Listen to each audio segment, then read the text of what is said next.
26. juni. Strah koji nas privlači. Ne bojte se, reče Mojsije narodu. Bog je došao da vas samo iskuša, da strah pred njim ostane s vama te da ne griješite. Izlazak 20:20. Postoji vrsta straha koja nas zarobi i odvlači od Boga, ali i ona vrsta koja je slatkasta i koja nas privlači njemu.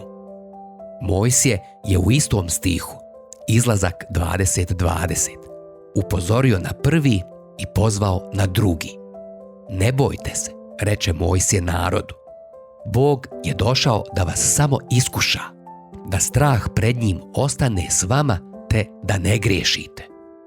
Tu dobru vrstu straha sam najjasnije mogao vidjeti kada se jedan od mojih sinova našao oči u oči sa njemačkim ovčarom.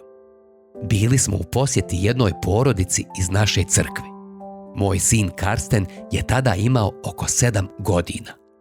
A ova porodica je imala tog velikog psa koji je bio iste visine mog 7-godišnjeg djeteta.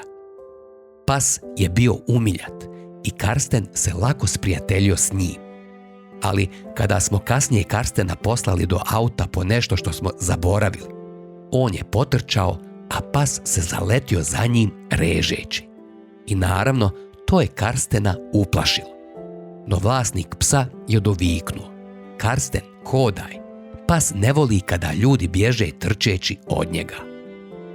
Kad god bi Karsten zagrlio psa, pas bi bio umiljat, čak bi ga i lizao po licu.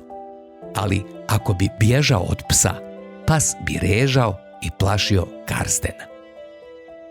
To je upravo slika onoga šta znači bojati se Gospoda. Bog hoće da njegova sila i svetost izazovu u nama strah, ali ne da bi nas otjerao, nego privukao sebi.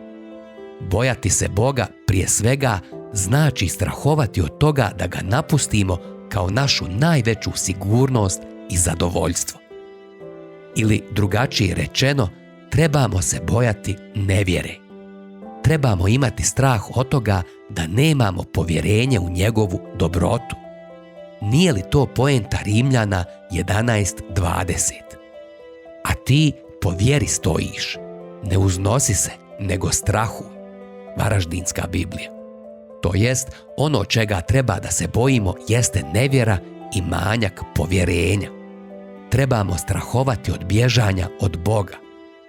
Ali ako hodamo s njim i čvrsto ga grlimo, on će uvijek biti naš prijatelj i naš zaštitnik.